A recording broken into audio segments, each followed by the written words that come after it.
You can look successful and still be financially stuck. In fact, that's becoming the normal outcome. A person earns more, upgrades their life, starts feeling rich, but their financial freedom quietly disappears in the background. And the dangerous part? Nothing feels wrong while it's happening. Let's say you make an extra $10,000 a month. That should change your life, right? But for most people, it doesn't create freedom. It creates a more expensive version of the same pressure, same stress, bigger bills, heavier expectations. So in this video, you're going to see something uncomfortable. The things that look like success, but slowly remove your ability to ever become free.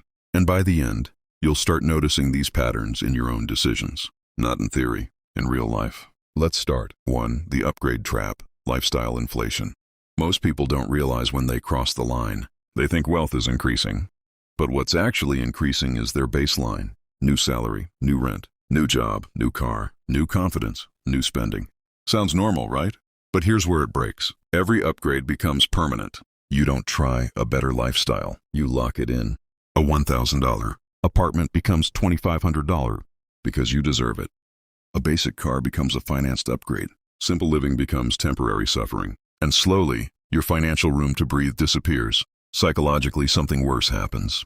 You stop asking, "How much do I save?" and start asking, "How much can I afford to spend comfortably?" That shift looks small, but it's the difference between building wealth and maintaining dependence. And once your lifestyle becomes fixed, the next trap feels even more justified. The finance status symbol, cars you don't own. A car is never just a car anymore. It's identity. It's how people signal stability, success, control. So instead of buying transportation, people buy perception. But here's the hidden structure. The more expensive the car, the less freedom you actually have. Monthly payments, insurance, maintenance, fuel, pressure to keep it clean. And the worst part, you don't own it in a meaningful sense. The bank does. You are renting status at retail price, but it feels smart in the moment because the emotion is strong. I've made it.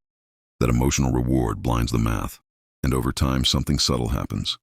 You start organizing your income around your car payment. Not your goals, not your future, your obligation. And now you're not building wealth anymore. You're feeding a machine that requires you to keep earning just to stay in place. And once status becomes financed, it spreads into where you live. 3. The prestige rent loop, living beyond flexibility. There's a version of renting that feels like progress. Better location, better building, better view. It feels like growth. But there's a hidden cost nobody tracks. Flexibility dies quietly. A higher rent doesn't just take money. It locks your behavior. You stop taking risks. You stop switching jobs freely. You stop slowing down when you need to. Because leaving your lifestyle now feels like failure. And that's the trap. You're no longer choosing your environment. You're protecting it. And here's the psychological shift. Your home stops being shelter. It becomes an image you must maintain. Which brings us to something deeper. Because once your environment is locked, your identity starts to follow. 4. The always-on upgrade cycle, subscriptions and lifestyle creep. It starts small. A gym upgrade, a premium subscription, better food delivery, faster convenience. Nothing dramatic, but there's a pattern. Every inconvenience gets purchased away. And at first it feels like optimization. But over time, something changes. You no longer tolerate normal life. Waiting feels wrong. Saving feels slow. Basic feels unacceptable. So you upgrade everything, not because you need it, but because discomfort becomes intolerable. Here's the hidden consequence. You are training yourself to solve problems with spending, not thinking, not building, not waiting, spending. And that creates a financial reflex loop. Problem, purchase, relief, dependency. It feels efficient, but it removes the ability to delay gratification, which is the core muscle of wealth. And once every discomfort is monetized, the next trap becomes emotional. 5. The reward travel illusion. Travel is marketed as freedom.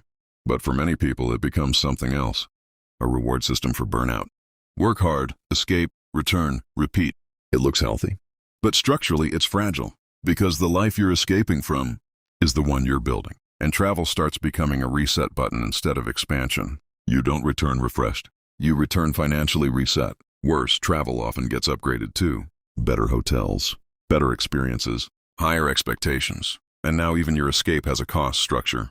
Here's the psychological shift.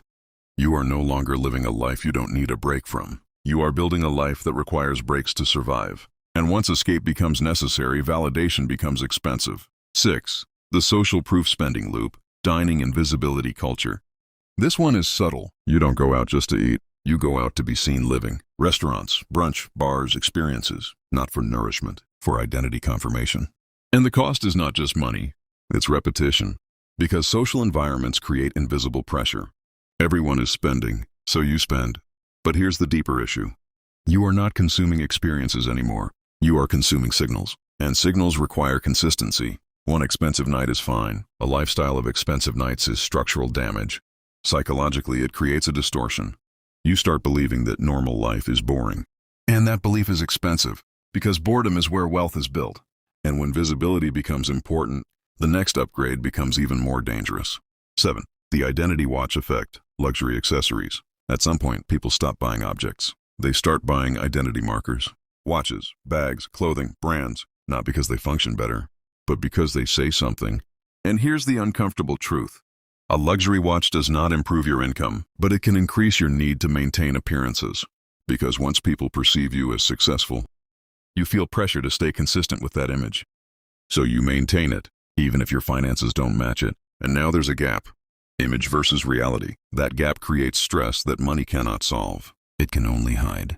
And the longer it continues, the harder it becomes to step down without feeling like you're losing status. But status pressure doesn't just affect what you wear. It changes what you borrow. 8. The debt-fueled confidence trap. This is where everything accelerates. Credit becomes invisible income.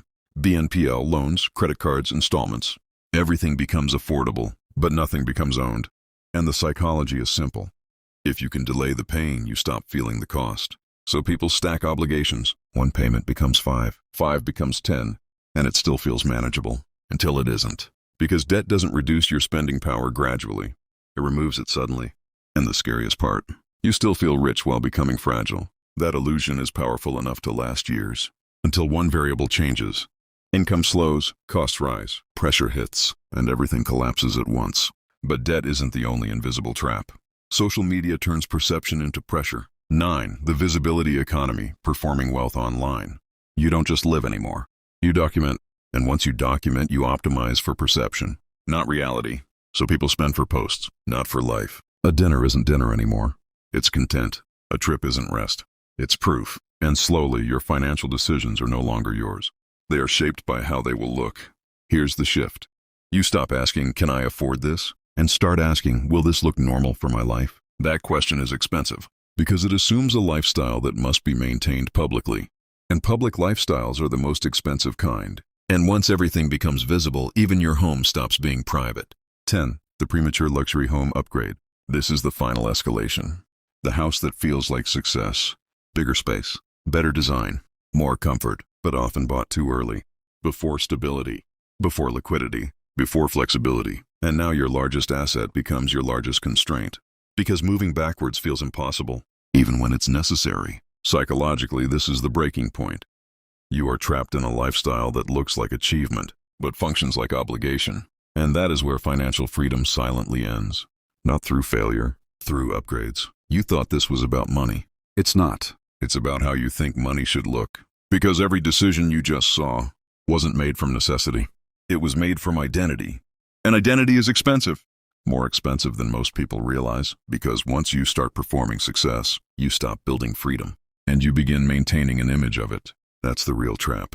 Not poverty, but expensive stability that never becomes freedom. If you zoom out, all 10 of these things share one structure.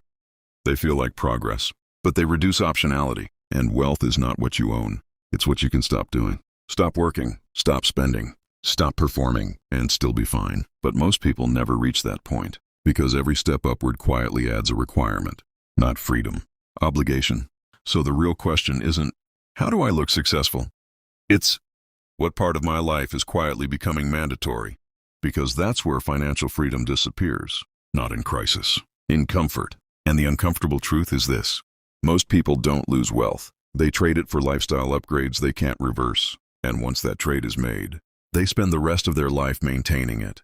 But this isn't the worst part. The next illusion is more dangerous, because it doesn't look like spending at all. It looks like security, and that's where everything gets worse.